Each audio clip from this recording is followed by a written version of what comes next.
بسم الله الرحمن الرحيم والصلاة والسلام على سيدنا محمد أشرف المرسلين وخاتم النبيين. This is Ms. Suhal Mu'tasam from Al-Hbatin School at Dhafra Council 5 Cluster 6. In this video I'm going to cover the end of term material for grades 11 and 12 advanced, as they share the same assessment planner and they share the same end of term material coverage and grammar topics. I'm going to split this document into more than one video so to make it easier for you to follow and to focus. In this video I'm going to cover the summative assessment specifications, the inference and justification with an example and rubric, the vocabulary included in your end of term exam. To start talking about the assessment coverage and the assessment weighting, for the grade 12 students, all your exam will be on Swift Assess, either the writing or the reading part, while grade 11 advanced, you will take a paper-based writing exam, while your reading will be on Swift Assess. In general, for both sections, in writing you will have 4 questions, actually 5 questions, 4 parts with 5 questions, an opinion 1 with 5 marks, a plan 1 with another 5 marks, an essay with 25 marks, and inference and justification question. It's considered as one question, but actually they are 2 in one. Inference question with 2 marks and justification question with 3 marks. Then when we move to the reading part on the Swift Assess, the second part, which has 60% of the marks, you have 2 mazes here, one below level and one at level maze. Then you will have 3 parts of reading, and actually they are 2 reading texts with the 3 parts of the questions. Okay. To talk specifically about the paper exam, or as we said for grade 12, it will be on Swift Assess. Part 1 is an opinion question with 5 marks, where you need or you are asked to produce at least 2 sentences to 3 sentences that contain your opinion about the topic of an essay prompt. So here you're going to start your answer with "in my opinion," "in my point of view," "I think," "I believe," "for me," "personally," and all these phrases and expressions that we use to express an opinion. Here you don't need to write a full essay, it's only an opinion of 2 to 3 lines, that's it. Then we move to the plan part, another 5 marks. Here you are going to produce a plan. Usually this plan, if it's on paper, so you can draw like a mind map, or you can put your points as bulletin points. No need to write full sentences here and full ideas. Here in the plan part, we just put main ideas and keywords that I'm going to discuss in details in my essay. Okay, so again here we just put main ideas, main sentences, topic sentences or keywords, not more than that. But I have to say something about plan. When we marked some students' papers, I saw that some students just repeat what is mentioned in the prompt itself. So you have a question with 3 points that the question asks you to answer. So some students do what? They just copy and paste exactly the questions. It's not the case. No, you have to answer these questions in points, in ideas or keywords. Okay, so pay attention to this. Then we move to the essay part, here where you are asked to produce extended text. Essay. Usually, at least you have to write 4 where you are asked to produce an extended text in response to a prompt and 3 bulletin points. Here you are expected to write 200 words.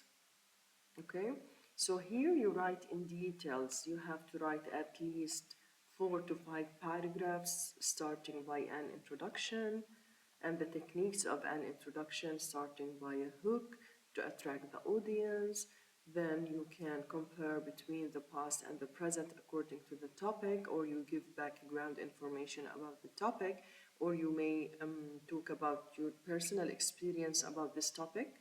Then you write your thesis statement where you state your opinion, or you write about the topic that you want to discuss. Then you move to the body paragraphs where you need to write 2 to 3 body paragraphs. You mention your ideas, you write your ideas starting by a topic sentence, then giving details about these ideas, examples, studies, personal experiences.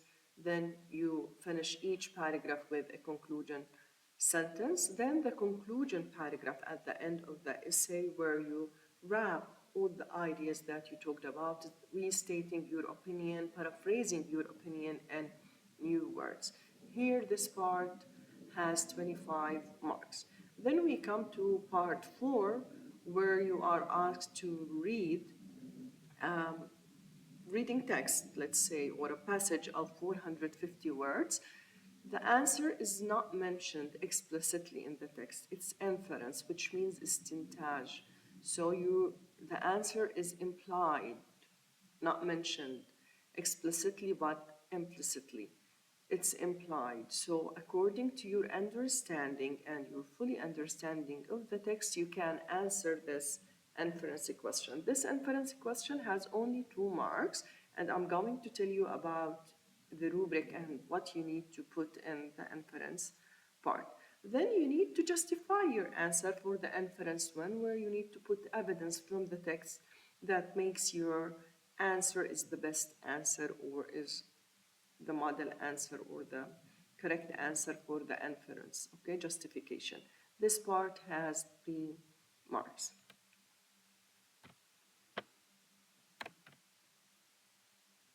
Then, then we come to the reading part, the second part on Swift Assess for both grade 11 and grade 12 advanced. We start with part 5, which is a maze. This part has only 5 questions. Here, it's below level actually. It's below level. It's B1 plus to B2, which is below level than grade 11 and 12. Usually this one is based on basic grammar, you have to know. Then we move to the second part of the maze, which has another 11 questions. It's here at level, not below level. Here it's at level. You have 10 questions, and usually you have some questions, or most of the questions will be focused on the grammar topic given in the assessment planner and in the coverage, in the grammar coverage. Then we move to the reading text and reading part, where you have to read a text, a passage, and you have multiple choice questions based on your reading comprehension. Okay, so we have 3 parts in this phase. Multiple questions, multiple choice questions. Part 7 has 6 questions, part 8 has 11 questions, and part 9 has 4 questions. Okay. Talking about the inference question rubric. Okay, so as I said, in the inference, which means istintaj, istinbat, based on your understanding of the text, you're going to read a passage, then a question will be asked for you. To get the full mark, so your answer should show that you fully understand the story. You have to use several, not only one, several clues from the text to answer this question, and you now connect these clues with your answer to get this full mark. So how would I do this, or how would I answer this?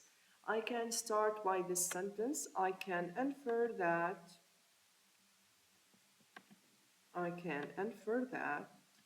then according to the text, whatever the text is, then you can add, this answer is supported by, here I'm mentioning the clues. It's very important to mention the clues in the inference. It's not the full evidence, but you have to use what was mentioned in the text.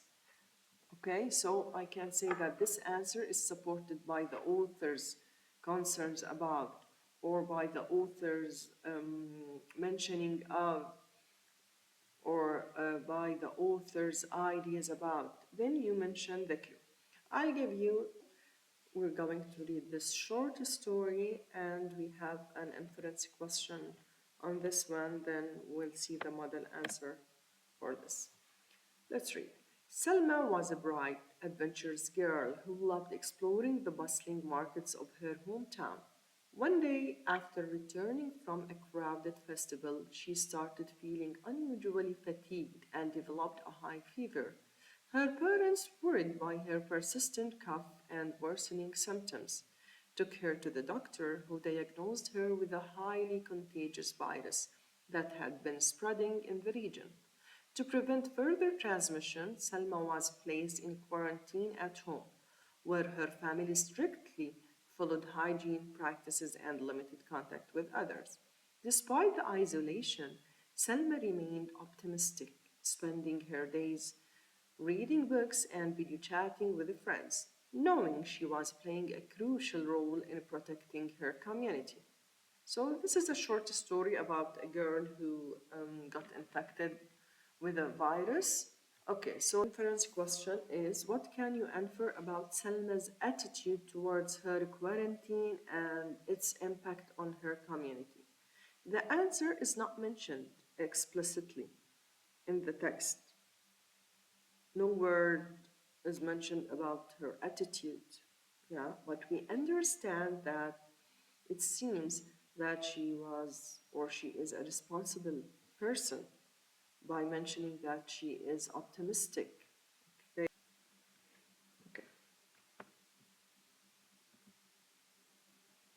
Okay. So a best answer for this question would be, I can infer that this is the best way that you start an inference answer. I can infer that Salma's attitude towards her quarantine was positive and responsible. I understood that. The word positive and responsible are not mentioned explicitly in the text. Yeah, but I understood that from the story. How?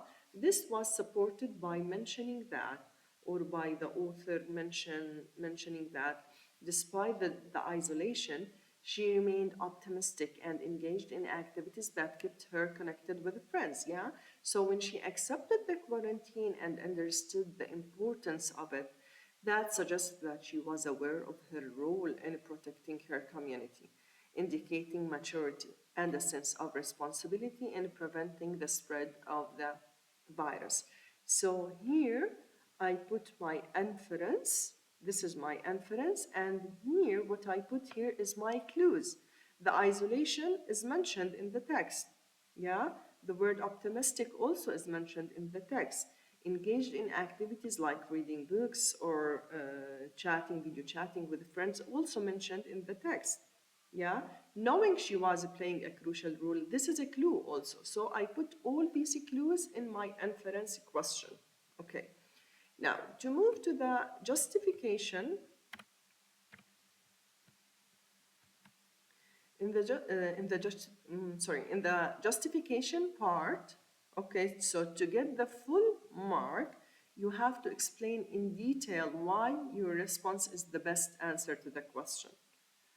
You have to provide accurate examples from the text to support your answer. Yeah, okay, so to get the 3 marks, the full mark of the justification question. To get only 2 marks, so you're going to put at least one reason why your answer is the best. Yeah, and you're going to use only one example from the text, one evidence to support your answer. You will get 1 mark for this question if you are unable to say why it's correct or why it's the best, or you're not going to use any examples from the text. Some students do what? Some students only copy and paste the same quotations from the text without explaining anything. That would be considered plagiarism, and you will get 1 or 0 in that. So only copying evidence from the text or copy and paste from the text that's not enough to answer this question, okay? So for the story that we have already read, okay, so I can say this is a model answer. I believe that my inference is correct, or I believe that my inference is the best. I believe that my inference is correct or is the best because, so you have now to justify, because the paragraph mentions that she remained optimistic and engaged in activities like reading books and video chatting with friends. This is my first evidence, evidence number one. Okay? Evidence number two, it states that she knew she was playing a crucial role in protecting her community. This is evidence two. Then I join this evidence with my explanation, which shows her understanding of the importance of the quarantine measures.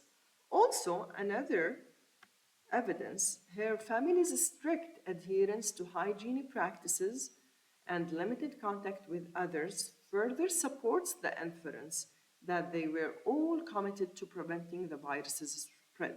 So here in my justification, I mentioned the three pieces of evidence from the text. Not only copying and pasting the evidence between quotation marks, no, I join my words, my explanation, my understanding with these evidence to get the full mark. Okay. Now to move to the second part, which is vocabulary. As you know, we discussed that before. The three topics that your exam will be focused on: health and fitness. We studied that in your course book, health and fitness. Environment, we focused a lot on environment, on the topic of environment, especially for grade 11 advanced, which was unit 8. Feelings and emotions, also we talked about this in both in grade 11 advanced and grade 12 advanced. So here you have the list of words, okay? Let's use them and in this exercise to fill in the blanks. Okay, so initiative, decline, critically endangered, greenhouse gas, ecosystem, disrupted, and pollutants. Okay, initiative means مبادرة أو مبادرات. Decline means هبوط or انخفاض. critically endangered مهددة بالانقراض، الحيوانات المهددة بالانقراض ولكن بطريقة حرجة. greenhouse gas هي غازات الانحباس الحراري. ecosystem النظام البيئي. disrupted بمعنى تعطلت. pollutants الملوثات. Okay, so I have this paragraph for you that in environmental sustainability has reached a critical point. I'm talking about environmental sustainability and I have has reached a critical point. So I'm talking about what? I'm talking about the decline in environmental sustainability, الانخفاض. With ecosystems, what happened to the ecosystems? With ecosystems disrupted and many species, when I'm talking about the species, I'm talking about like animals. So these are keywords to know the answer. So, and many species now are what? Critically endangered. Business must urgently address, okay, business what here? To look at these business initiatives must urgently address the pressing issues of emissions. With word emissions, usually we have a greenhouse gas emissions. And what? When we're talking about emissions, so we're talking also about pollutants, recognizing their role in worsen these challenges. Without decisive action, the delicate balance of them. I'm talking about balance. Balance of what? Of the ecosystem will continue to fail, leading to irreversible consequences for both wildlife and the human communities. About business, so usually it comes with initiatives.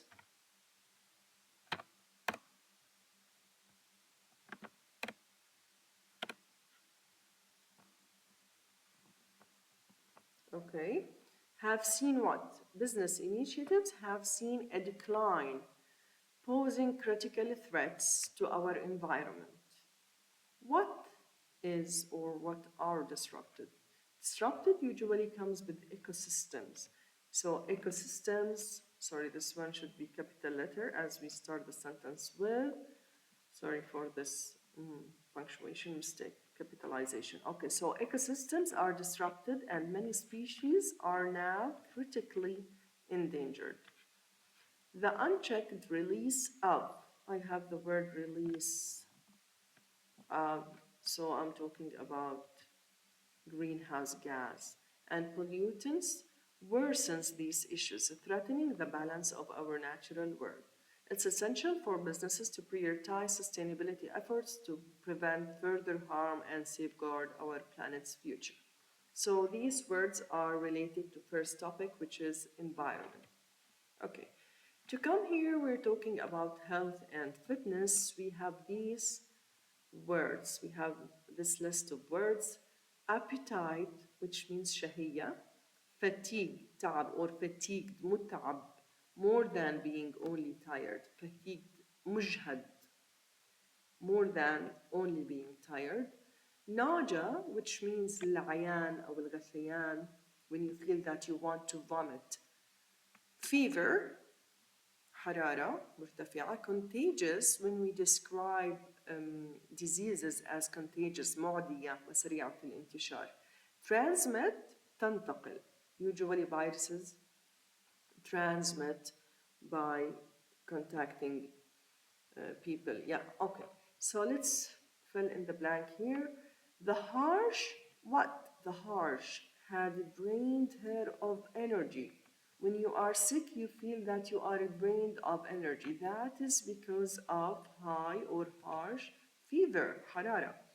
Leaving her how? Leaving her not only tired but fatigued and inactive, with little for anything. She doesn't have any appetite, shahiyya, for anything but to sleep. Each movement was a chore, and even the thought of food brought waves of, when she thinks about food, she feels that she wants to vomit. So, brought waves of nausea.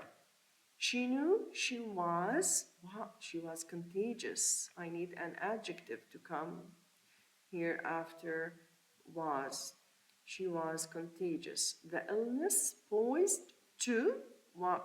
After to, I need a base verb. So in the list here, I have transmit in case you don't know the meaning of the word. So you can work on the part of speech. To transmit to anyone unfortunate enough to come into close contact. Despite her discomfort, she resolved to isolate herself, minimizing the risk of spreading the sickness to others. Let's see another practice here. The bustling emergency room was filled with patients exhibiting symptoms of a highly virus. I need a word to describe a virus. So here we're talking about contagious, a highly contagious virus. What are these symptoms? Fever, nausea, and fatigue. Here I used fatigue as a noun. Here I used fatigued as an adjective. Despite the nurses' best efforts to contain the spread, the virus seemed to transmit. After to, again, I need a verb to transmit rapidly from one person to another. Also, this phrase is like a context clue to know that the word here is transmit. The doctors worked tirelessly. They're what? For rest and food.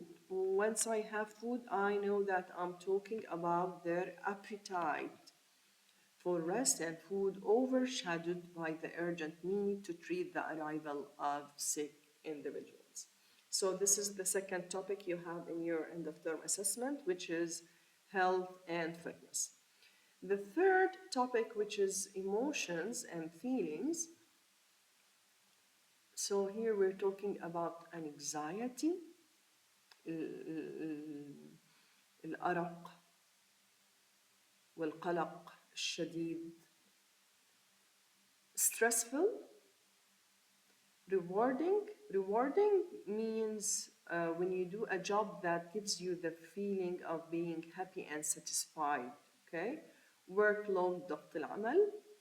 Stressful, you know, it's an adjective to describe something that causes stress. Okay, measurable, قابل للقياس. بجن, رؤية. Overwhelming is the situation when you feel yourself burdened and you can't bear more overload. Yeah, I'm overwhelmed. خلاص, I'm overwhelmed. It's too much. A lot of workload that I can't bear, I can't deal with. Okay, so the here workload often leads to what? The overwhelming workload, overwhelming too much workload often leads to what? Leads to an anxiety.